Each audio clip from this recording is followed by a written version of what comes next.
Good morning, students. We are learning chapter number 10, Light, Reflection and Refraction of your NCERT book. Till now, we have been read about the ray diagrams for concave mirrors, and we have been doing ray diagrams for certain positions of an object. Now, we will do ray diagrams for concave mirrors, and we will consider two positions of the object, namely at infinity and between pole and infinity. Let us consider the images formed by convex mirror or ray diagrams by convex mirrors. So we will take two positions of the object. So here we have the convex mirror. As you can see, there is a convex mirror. I may remind you that the reflection through the convex mirror takes place from its bulging part. That is like this. This is the bulging part and the reflection takes place from the bulging part. And the focus lies behind the mirror, that is in this side, on this side. This is the pole. This is the center of the mirror. Pole is the center of the mirror. This is the focus, which was the midpoint of pole and center of curvature. So we have taken an object at infinity. So when the object is at infinity, the image is at F behind the mirror. It is highly diminished, virtual and erect. It means if we have taken an object at infinity, two rays will come and the rays will be parallel to the principal axis like this. And when the ray is striking the mirror, it will get diverged from the point. In concave mirror, it used to converge like this. But in the concave or convex mirror, the ray coming parallel is diverged like this.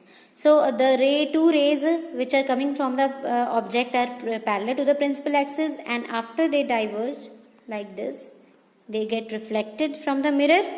And when we produce these two reflected rays of light, when we are producing these two reflected rays of light like this, it will meet at the focus on the other side of the mirror, and the image will be formed at the focus. And we always know that when the image is formed at focus, then it is always highly diminished, that is point size. It is virtual because it's a convex mirror, and erect. The image will be erect or upright.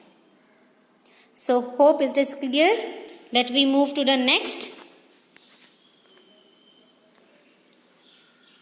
Object at between infinity and pole. So the second position for the object in the convex mirror is between infinity and pole. Between infinity and pole, by this we mean that we have the object at any point at this side. That is, here we can have infinity and here it is pole, and object can lie anywhere between the infinity and pole. Here we have taken the object as AB.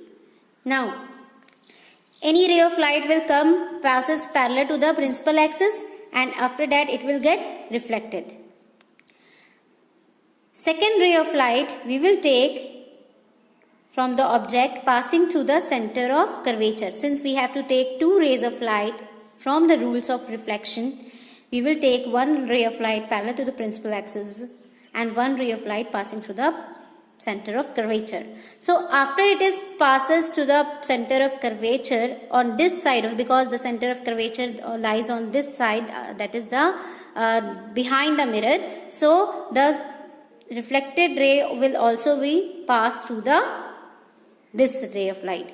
That is, both the rays, when the ray of light is passing through the center of curvature, the incident ray is also this line and reflected ray is also this line. So we have two reflected rays, this one and this one. And where are these two reflected rays meeting after we produce these lines? Here they are meeting at between P and F. So they are meeting between P and F, and the image of the object is formed at P and F. You can see the object is very diminished, and that is smaller than the object. The image is diminished and it is erect. Because it's a convex mirror, the image formed always be erect. So I will tell you again that ray of light coming from the object which is between the infinity and pole. So this ray of light strike the mirror and again it is reflected. Then it comes through the center of curvature, that is passes through the center of curvature, it is reflected from the same path. So these two rays of light when produced behind the mirror, it meets at some point between the P and F, and here we will find the image of the object, that is A dash B dash. It will be diminished, that is smaller than the object, and it will be erect since it is virtual and erect since it is a convex mirror. Hope it is clear. Now here you can summarize the image formation by convex mirror. When the object is at infinity, we have taken 2 positions of the object in the convex mirror. Earlier in concave mirror, we have taken 5 or 6 positions of the object.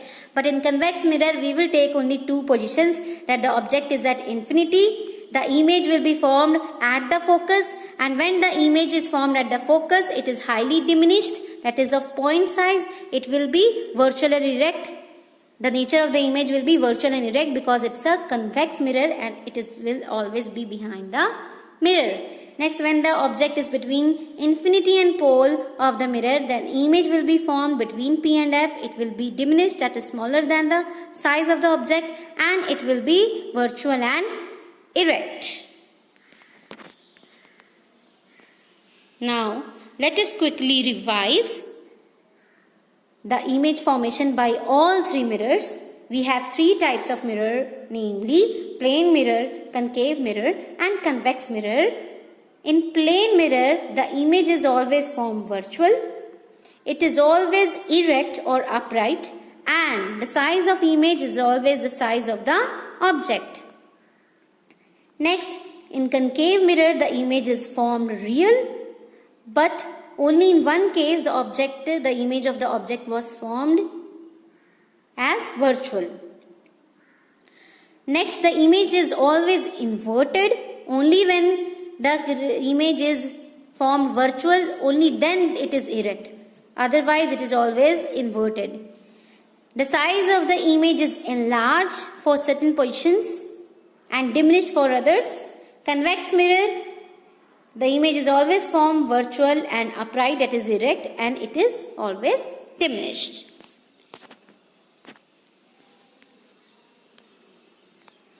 Now hope you have understood the ray diagrams to the convex mirror. Here's a home assignment for you, and you have to solve this home assignment in your notebook, and you have to read page number 166 to 168 for better understanding of the topic. You also have to solve this, evaluate yourself in your notebooks, and next day we will study about the sign convention by spherical mirrors and magnification of the mirror, and we will solve some related numericals. Till then, take care and thank you.